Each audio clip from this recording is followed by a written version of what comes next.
Bharatiya Janata party Bihar प्रकोष्ठ के महाराष्ट्र प्रदेश अध्यक्ष जाने माने फिल्म अभिनेता फूल सिंह देश के प्रधानमंत्री नरेंद्र मोदी को कलयुग का भगवान मानते हैं और गले में नरेंद्र मोदी के तस्वीर की माला भी पहनते हैं और समय समय पर नरेंद्र मोदी के नाम का नमोरथ भी बिहार से लेकर मुंबई तक निकालते हैं। बता दें कि पूरे मीरा रोड में बीएमसी चुनाव प्रचार में फूल सिंह के नमोरथ की चर्चा जोरों पर रही और फूल सिंह ने दावा किया था कि जहां जहां नमोरथ निकलता है वहां वहां पर बीजेपी को भारी जीत होती है। इसी कड़ी में इस बार 2026 के मुंबई मीरा रोड बीएमसी चुनाव के नतीजों ने फूल सिंह के नमोरथ को सच में विजय रथ बना दिया। तो वही इसके पहले बिहार के विधानसभा चुनाव में भी फूल सिंह का नमोरथ विजय रथ बनकर खूब चर्चा में रहा। तो आइए आपको सुनाते हैं बीजेपी नेता फूल सिंह ने इस पर क्या कुछ कहा।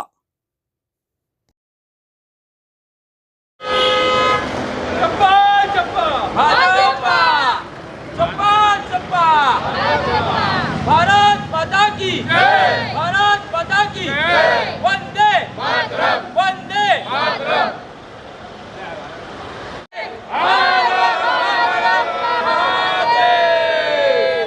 जय श्री राम।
सबसे पहले आपको बहुत बहुत बधाई कि नमोरथ सर विजय रथ बना।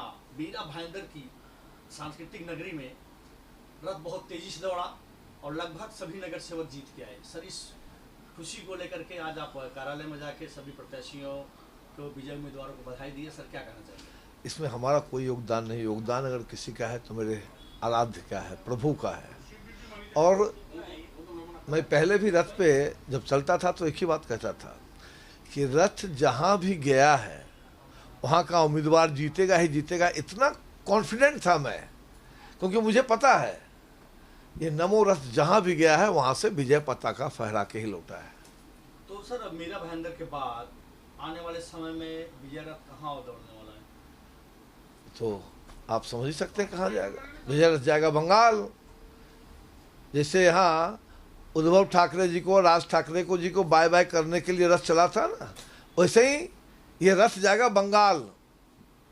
ममता दीदी को टाटा बाय बाय करने के लिए, दीदी अब हो गया, अब कितना इधर घूमो उधर घूमोगे, परेशान हो गए, अब जाओ आराम करो, पूजा पाठ करो। आज तो देखा मैंने किसी न्यूज़ में कि ममता बनर्जी काली माई का कोई मंदिर का भूमि पूजन कर रही थी। भगवान उसको सद्बुद्धि दे भोलेनाथ जी, ये सब काम कर रहे। तो इसी में लगी रहती है। भाईजान कम से कम उसको भोलेनाथ सद्बुद्धि दिए हैं कि कम से कम वो काली माई का मंदिर बनवा रही है। सर तो विजय उम्मीदवार हैं, उनकी जिम्मेदारियां बढ़ गई है, तो उनके लिए सर क्या कहेंगे आप? यही कहेंगे कि भाई अगर मीरा भाईंदर की जनता ने आपको जीत का सेहरा पहनाया है तो आप उस सेहरे को की लाज रखना। काम करना। और मैं तो ऐसा व्यक्ति हूँ कि काम नहीं करो, क्योंकि मोदी जी कहते हैं जिसकी जिम्मेदारी होगी जवाबदेही उसी की होगी। और आप अच्छा काम करोगे तो मैं माला पहनाऊंगा। और जैसे मुझे पता चला कि आप भ्रष्टाचार में लिप्त हो रहे हो, गलत काम कर रहे हो, तो ये फूल सिंह किसी भी समय आपके यहाँ के इनकलाब जिंदाबाद करना शुरू कर देगा। सर, मीरा भाईंदर की जनता का किस प्रकार से आभार प्रकट करना चाहेंगे? मीरा भाई की जनता तो लाजवाब। देखिए, लोग कहते थे ऐसा होगा वैसा होगा, लेकिन मैं बड़ा निश्चिंत था।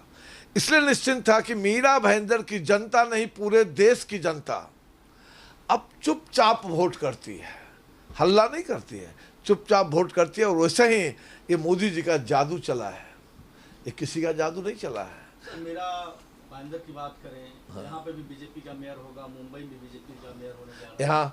यहाँ के आमदार नरेंद्र मेहता जी ने गजब का काम किया।